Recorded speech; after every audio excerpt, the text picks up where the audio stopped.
Parashat Bo. Hey Isaac.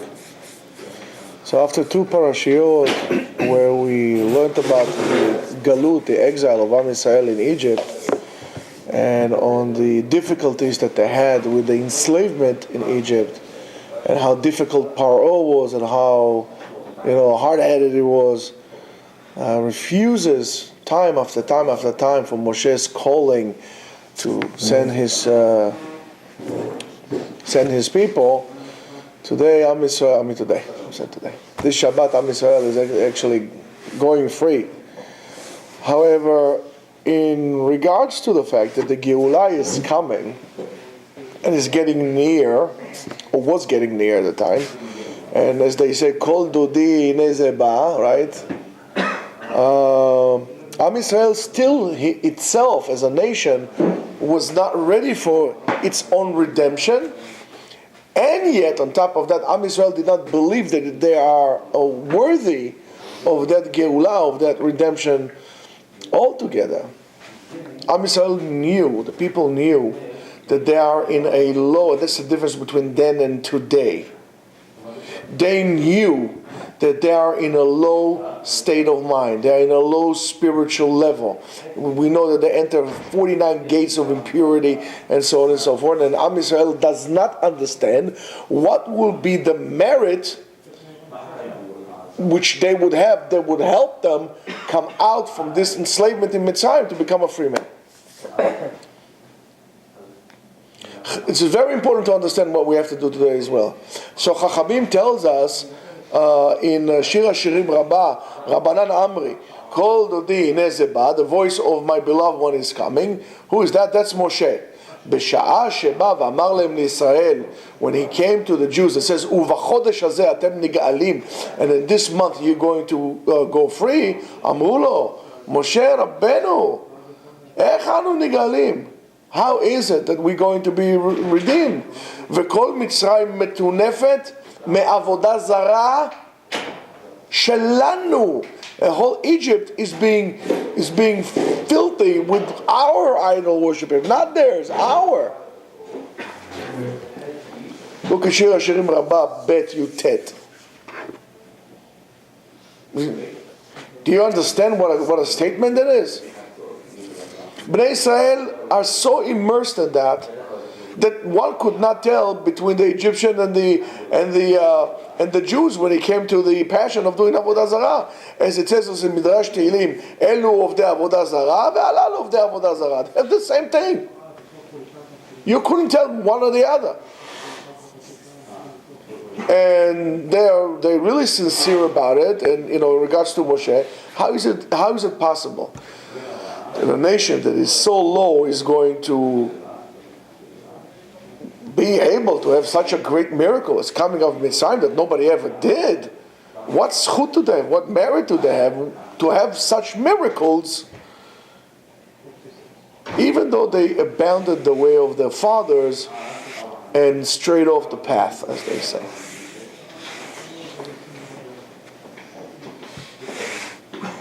So in Sefer Shmot, in our parak, it says, "Ve'ata lecha v'ashalecha et paro ve'otzeh et bnei ami." Right? You should go. I shall send you to Paro. He says Hashem to him, and you should tell him to take my nation, who bnei Yisrael mimitzrayim. Vayomer Moshe el Elohim. Moshe said to Hakadosh Baruch Hu, "Mi anochi ki elech el Paro." Who am I to go to Paro? V'chi otzi et bnei Yisrael mimitzrayim, and I will take bnei Yisrael from Egypt. ויאמר כי אהיה עמך וזה לך עוד כי אנוכי שלחתיך בהוציאך את העם הזה תעבדון את האלוהים על ההר הזה.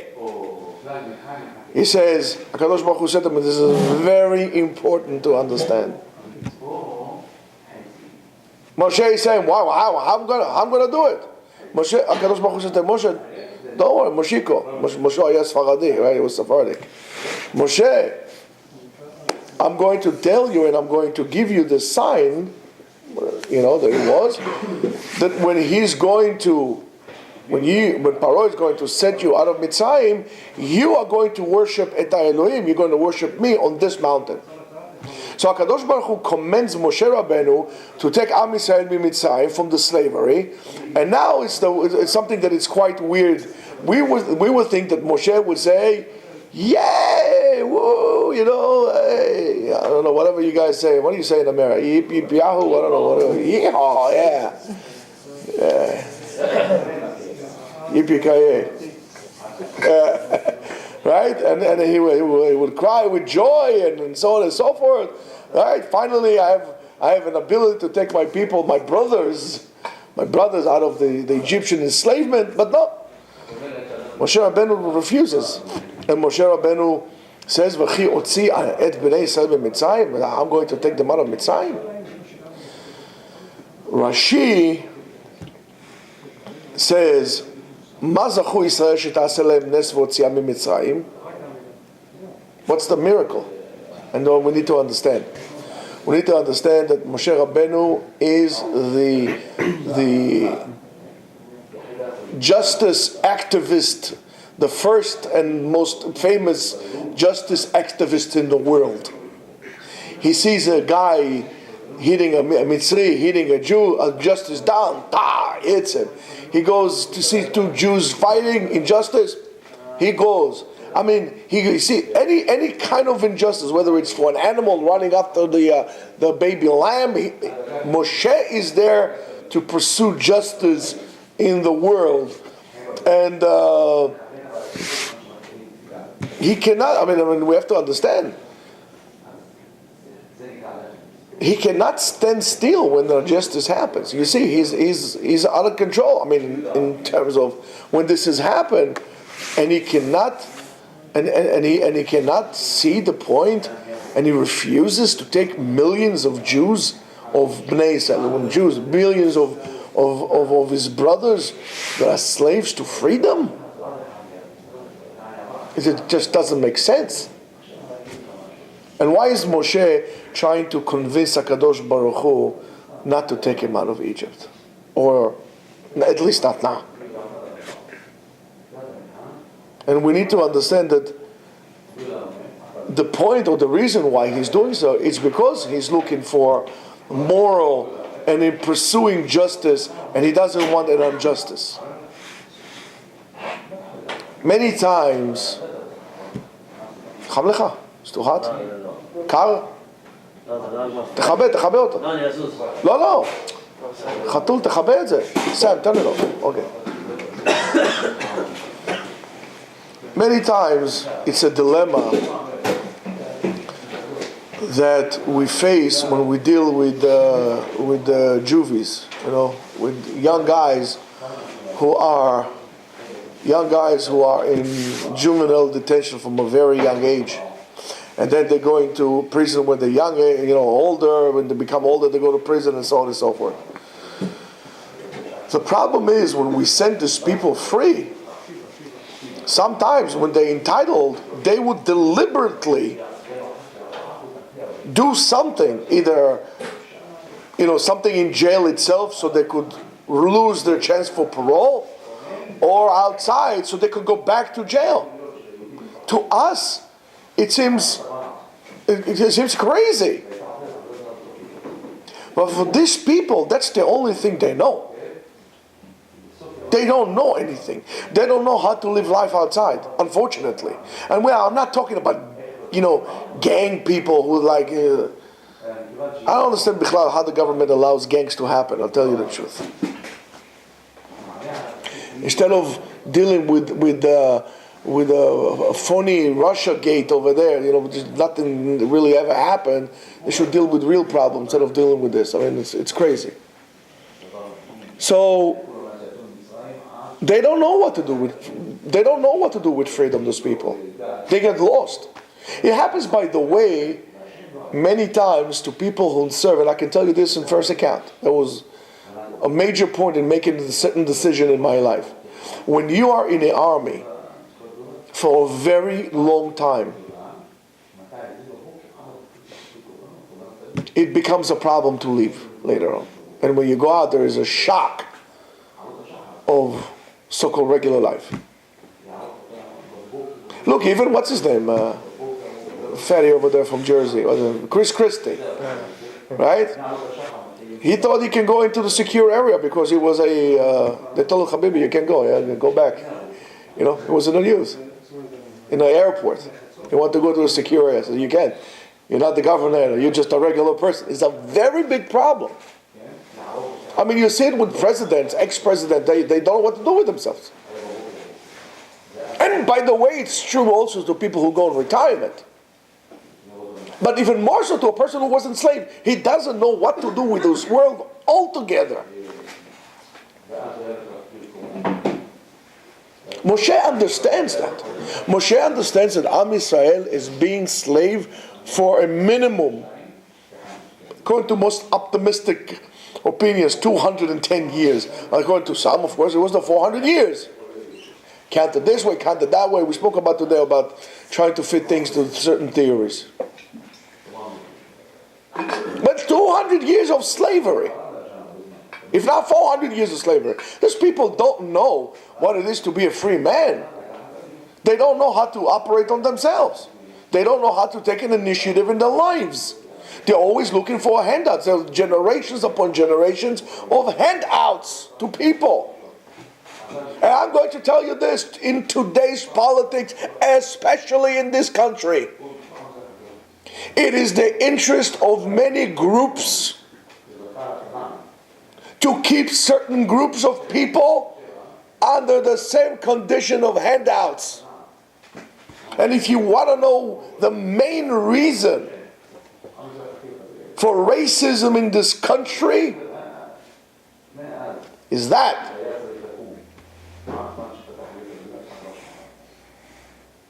Moshe understands these people cannot function. So he says, why do you want me to take these people out? It's not right. Let's open some madrasa, something, so they could, some seminars, so they could learn. Look at them. When you come to think about it this way, it makes a lot of sense. By the way, this is the main difference between the cry of Moshe Rabbeinu and what happened with Am Yisrael, and what HaKadosh Baruch Hu is actually telling Moshe. He says, Lechu lamidbar v'ya'avduni, set them free and they should worship me, to the cry of many people that used it mainly because of the movies, what's his name, Ten Commandments, when Charles Heston, yes, goes to Yul Brynner and said, let my people go. Yeah, they have even songs like this. Let my people go. Right? I think Martin Luther King said that. Nelson Mandela said that. Every person. Oh, let my people go. Let my people go. Good, fine. I'll let them go. Go where? The main difference lays upon that. There has to be a certain responsibility. You can't take people, just send them out. What are you going to do with them? How are they going to integrate into society? Are they going to create and form their own society?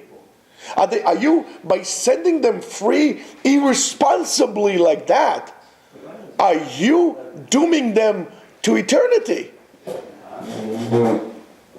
They always go to Uncle Sam, to get some handouts. Is it? Moshe says, this is not going to happen. That's not going to happen. And in our world, in the Western world, where we put freedom as our motto in which we direct everything to us that we have here, you should know that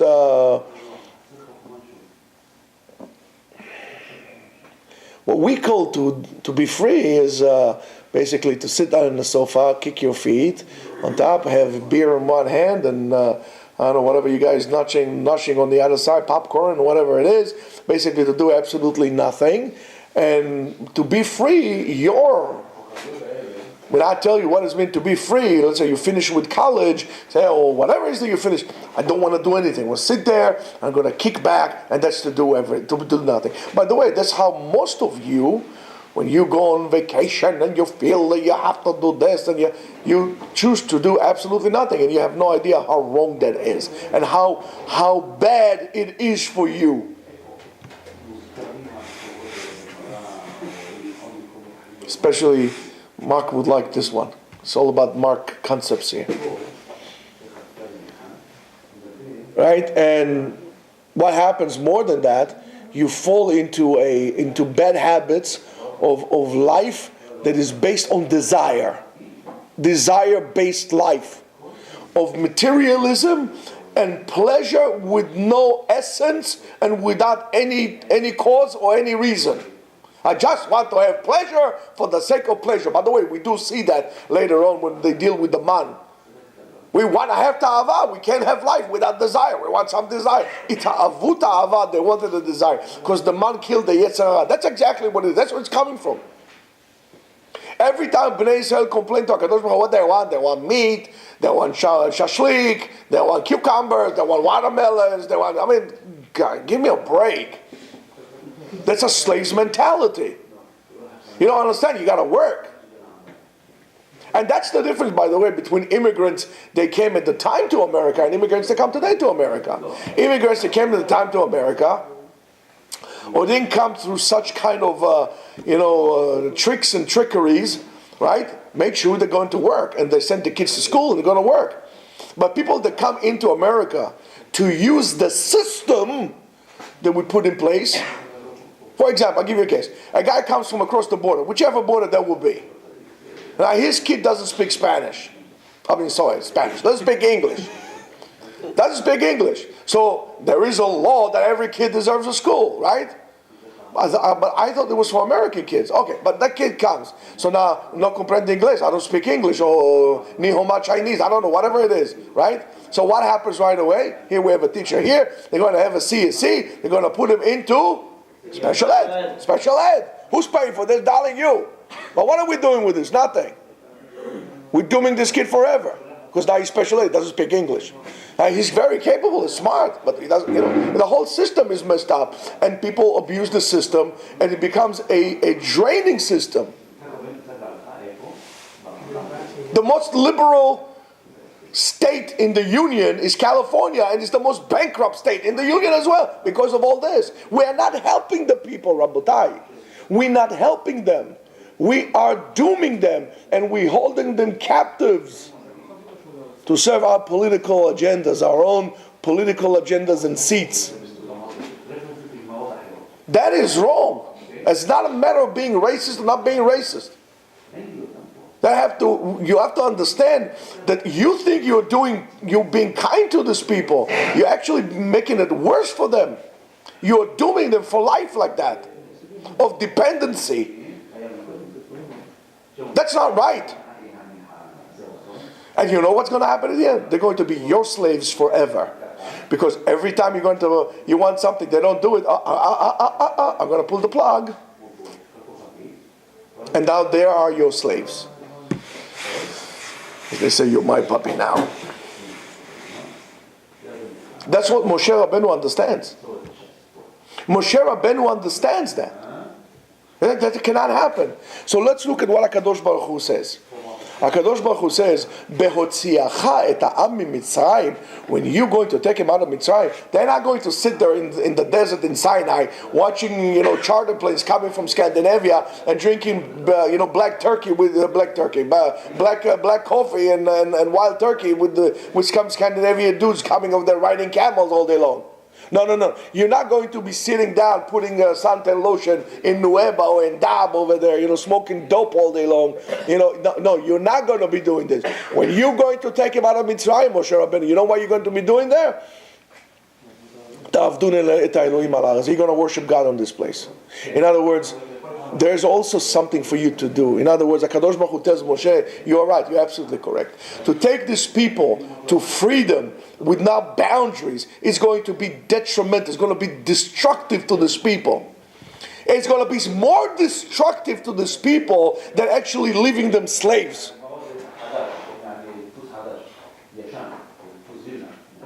Because at least they had some morals when they had some values. Very little. When they were in Egypt. However, when you get into the desert with that kind of quote-unquote freedom, they're going to be destroyed. And Rashi says, when you take it out of Mitzrayim, at the end of 3 months, You see, he gives them a certain period of transition. 3 months. You're going to worship me on this mountain. How? By accepting the Torah. By accepting tekablu. You're going to accept it. It's not here, if you like it, you're going to worship me. There's no questions asked here.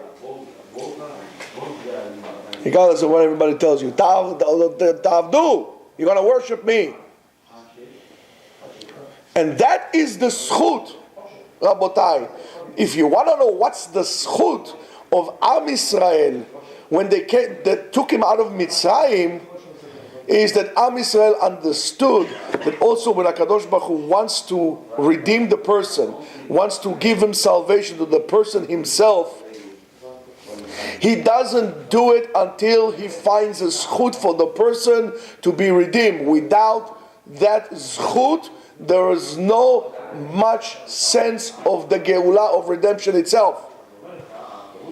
In a state when a person is completely free, but his soul, his spirit, is a spirit of a slave, does not bring nor guarantee salvation to anyone. You got to get rid of the slave mentality. And because if you're not going to, what will happen is they get used to this relationship. If you're not going to provide them a constructive structure immediately, he's going to find another master to enslave him again. And that could happen in individual relationship between what we call abusive relationships. Husband, wife, parents, children. It could happen on a state level and on a national level between countries. How many times I told you, I really doubt that Israel is a true sovereign country. If Austria wants to do something, Austria does whatever the heck they want. If Israel wants to do something, they have to ask permission from the United States. It's an autonomy at best. If you wonder why they never moved the library, they never moved the embassy, and most likely never will, it's because of that. They don't view Israel as a sovereign country. It's like in a functioning autonomy. If you ever wonder why. But the Jews in their weakness, they have to kiss up to everybody. Habibi, you don't put your embassy in Yerushalayim, shalom, goodbye. We're free people. We are masters of our own destiny. And no Trump and no bablat. It's nothing. Everybody, Trump, just do it. Nonsense. Shtuyot b'mitz agvaniyot. I want to see that happen before 2020. Good luck. Maybe you need glasses. It's a handout relationship between Israel and the United States. So therefore you see it happens at all levels. At all levels. And then it says, what do we say, for example, in Lecha Dodi? Right? Lecha Dodi, right? Remember, you know this tune? Karva el nafshi ge'ala. Karva nafshi ge'ala teaches us that our request for Geulah is first of all a request not for physical freedom. First of all, is a request for a spiritual freedom. Karva el nafshi ge'ala. What I really want is the Geulah of my nefesh, or my neshama, and that has to do with all of us, that we are enslaved with this external society. Then we have a problem. We don't want to be free. Everybody wants to be a part of society. Karva el nafshi ge'ala. And only when you're able to set your soul free, only then you will be able to really start cutting the chains that hold you down from your overall enslavement. However, and if you wonder what's so difficult, why it took such a long time with this discussion, because you see HaKadosh Baruch Hu himself looking he couldn't find a zchut for Am Yisrael. Yes, he promised the forefathers, Avraham, Yitzchak, and Yaakov, but the people themselves. So HaKadosh Baruch Hu also creates a certain mechanism in order to give us zchut. So to us, of course, we have so many chances for zchuyot. And I'll finish with this and you'll see, we have time. I'll finish with this and you'll see exactly what I'm talking about. So HaKadosh Baruch Hu says, it says, Haya Rabbi Matya ben Charash Omer. Rabbi Matya ben Charash says, הרי הוא אומר, in Sefer Yecheskel it says, ועבור עלייך וארך, right? מה? Remember? What do we do in the breath? מתבוססת במה? בדה מייך. איזה דמייך? דמייך זה שני דמים. בדמך. למה דמייך? ואומר לך, and then I will tell you, בדמייך חיי. With this chayut, this livelihood, you're going to get in the merit of what? There's two bloods, because it's two. Damayich, it's two. And it says, here's the time that I promised Avraham Avinu that I'm going to redeem his children. ולא היה בידם מצוות להתעסק בהם. They didn't have any mitzvah in their hands to speak for themselves. כדי שיגאלו.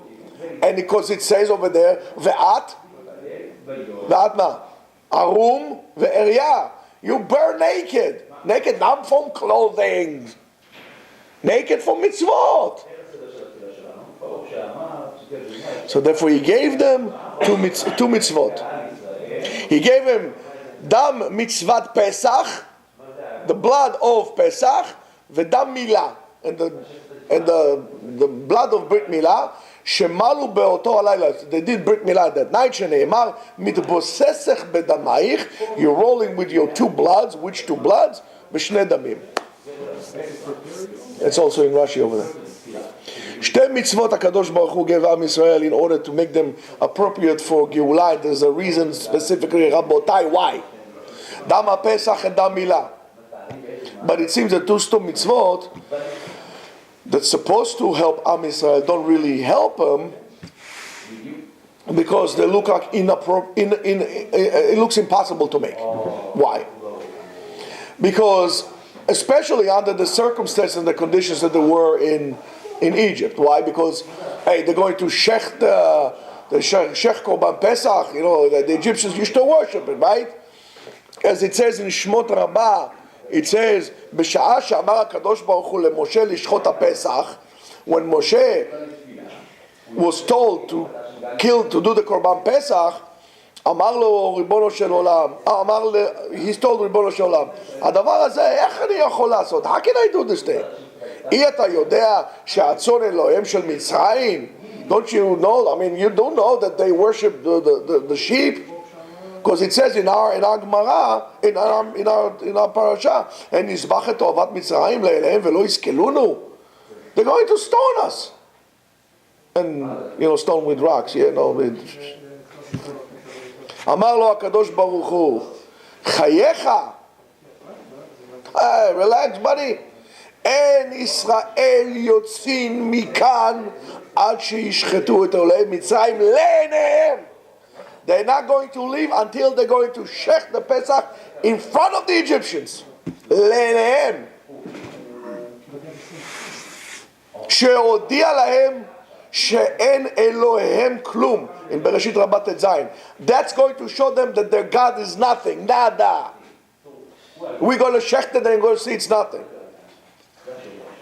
Of course, it's very difficult to see a slave killing his master's, God in front of their eyes, and to do so even after they did mitzvat brit milah, after they perform circumcisions on themselves, when it's painful and they're vulnerable, they can't even protect themselves if they're going to start a little riot over there. Even more than that, it's going to be very difficult for the people to run. You try to run when somebody cut a little chunk from there? Try to walk. You know what it does to your clothing over there? Needless to say, wow. Excuse my French, you get a little joke at you can't run. You know, cutting? Bar minan. How does it? It's impossible. So it says the Kadosh Baruch Hu is helping Am Israel, even though the many of the Bnei Israel, as it says in Shmot Rabbah, did not want to do Brit Milah. They didn't want to do Brit Milah. Kadosh Baruch Hu helped them to purify themselves to fulfill His mitzvot. אמר הקדוש ברוך הוא שיעשו הפסח, לכם do the פסח. וכיוון שעשה משה את הפסח, and since משה רבנו did the פסח, גזר הקדוש ברוך הוא לדלת רוחות העולם.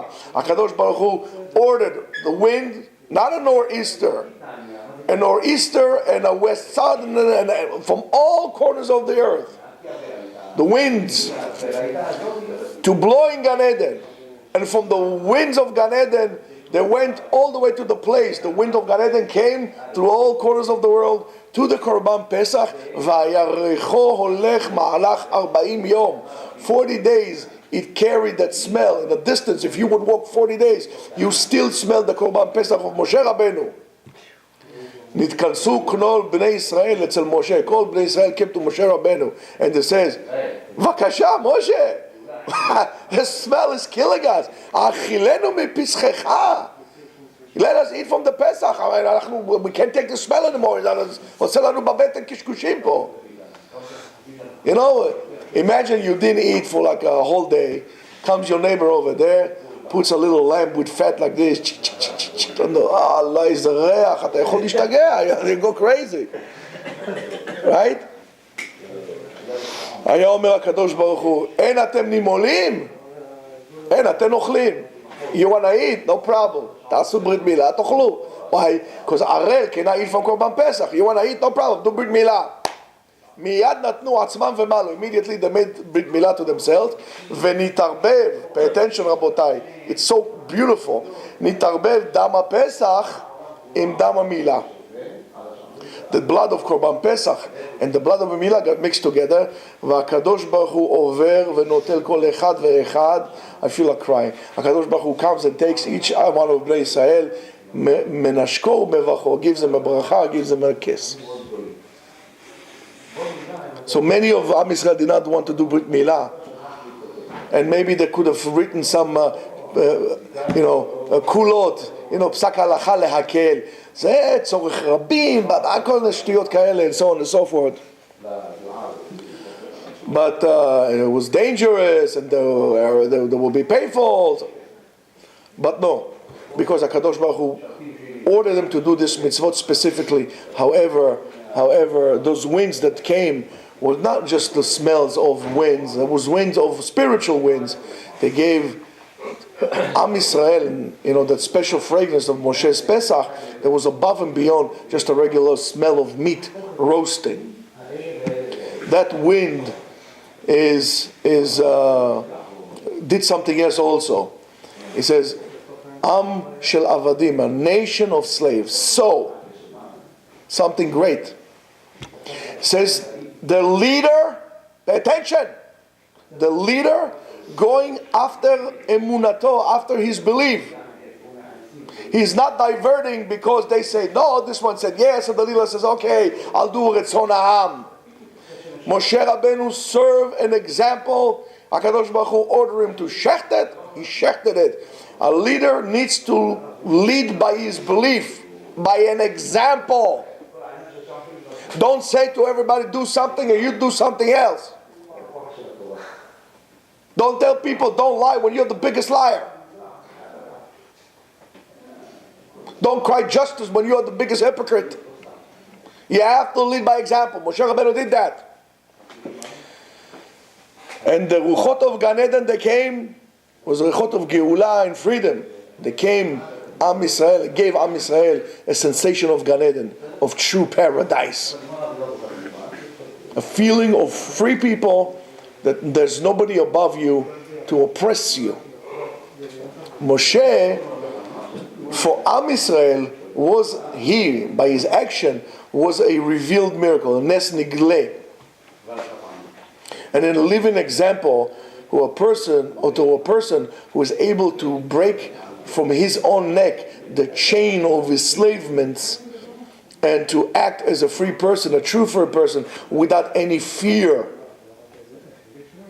If you are afraid to walk, especially here in America or in Israel, as a frum Jew with a kippah on your head and tzitzit, you're not free. If you are afraid by anyone or from anyone to express and to show your Judaism out, and sometimes it will be to your own people, you're not a free man. You're a slave. That's a lesson that we learn from Moshe Rabbeinu. Redemption starts with that. And he carried with him, with this wave, through his emunah, the rest of the people with him.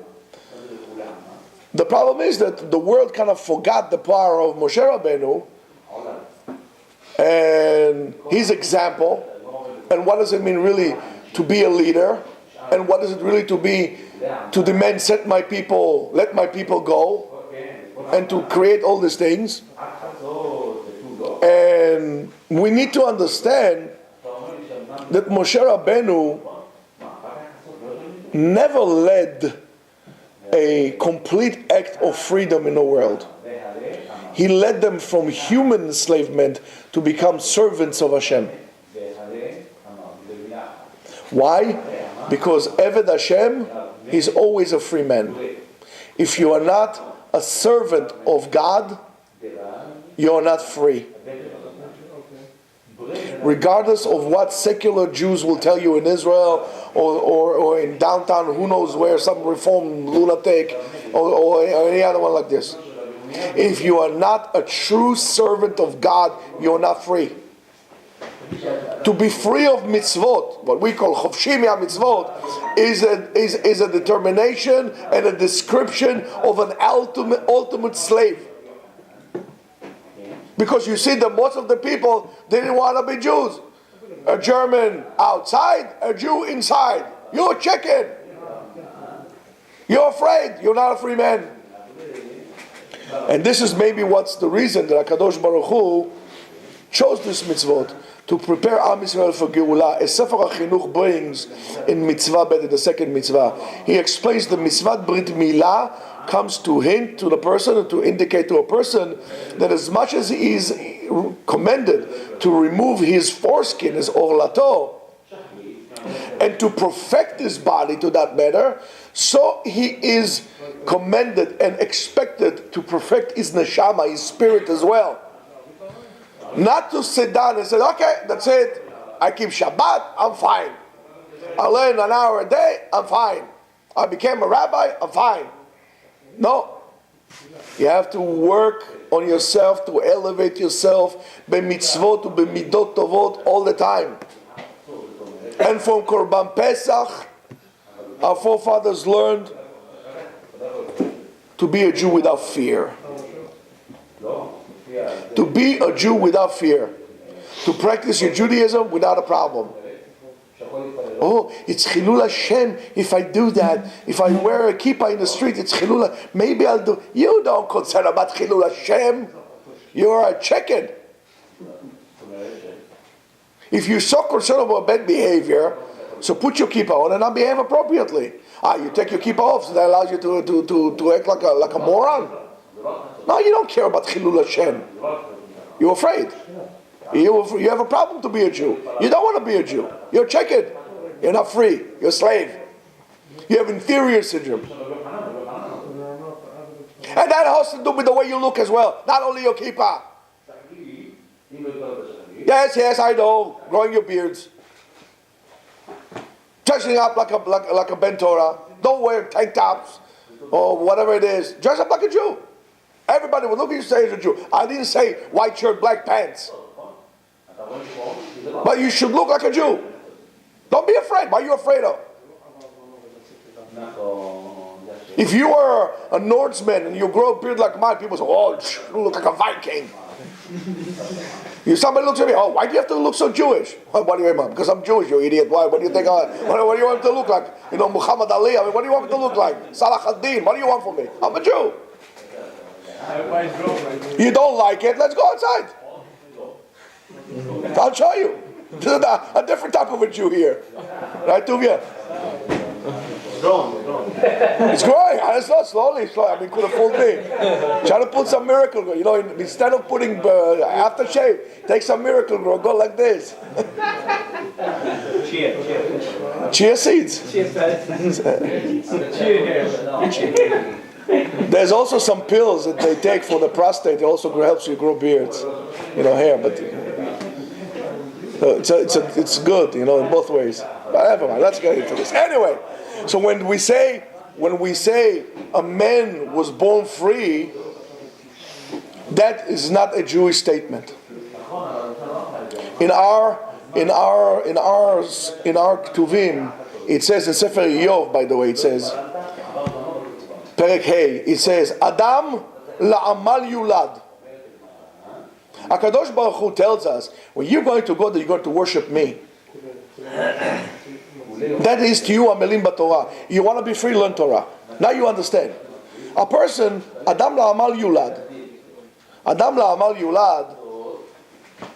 It doesn't say what kind of work. Amal is work. Which trabajo doesn't say. You need to decide. You want to work, or you want to work Torah. That's up to you to decide.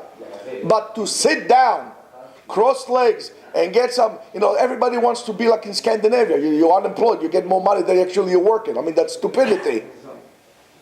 That's stupidity. Oh, Rabbi, that's good. I like this. I told my wife, if I win the mega millions, triple millions, whatever it is, don't think I'm not coming here to continue teaching. I mean, what's the point? What's the point of teaching? You're going to be mevatel Torah. What will be the point? There's no point for this money. It's pointless. It's a curse. If I win this money, I'll pay you to learn. Like this, you don't have any excuses. Jerks. Adam la'amal yulad, you have to you amilim b'Torah, you have to work. Because your freedom depends on your level of A, Jewish pride, willingness to submit yourself to HaKadosh Baruch Hu, and willingness to worship and learn the Torah, Rabotai. Only, you can't live life without working. And not necessarily going to schlep things or become an accountant or to work. Avodat Hashem is also avodah. It is actually the only avodah. If you don't have today korban, your korban is you coming to learn. If you want a schut, if you want to come out of this hellhole that we're at in spiritually, when the Geulah, when redemption comes, you're not going to have it unless you're going to learn Torah. Rak b'zchut HaTorah nigalim. The time of Mashiach is going to be unpleasant. The wars. Gemilut chasadim v'talmud Torah. To overcome the two sins. Talmud Torah on the Egel. Ela Hashem Elokecha Talmud Torah. Gemilut chasadim Adam HaRishon. That is a free man. Free man only does that. Only when a person understands this message of avodah, working on yourself and self-refining yourself, only then you are able to show and demonstrate the confidence to live in your emunah, to follow your path without any fear. And when you do that, you are the only one who is willing or is capable or is worthy to be redeemed. And you need to understand that. So therefore, to you, amelim b'Torah, you have to work hard on your learning Torah. Rabotai, no cutting corners in limud Torah. No cutting corners. You want to make it on the bus, you're going to make the train. It doesn't make a difference. You're going to be in the end of the bus or in the front of the bus or in the top of the bus. You're on the bus. If you want to make it, to you, amelim b'Torah. And after you do that, you must work on your Jewish confidence. To be proud and confident Jews. Then you're free. That is Geula. That's called redemption. Wherever you'll be. You could live in Yerushalayim and Chas v'Shalom be a slave because your mentality is not into that. Or you could live in I don't know where, in some island in the middle of nowhere, and be a free man because that's what you demonstrate, that's what you practice. Worshipping Hashem and being a servant of Hashem is not something that is dependent on a place, a location, or time. It first of all and most of all depends on your mindset. Shabbat Shalom.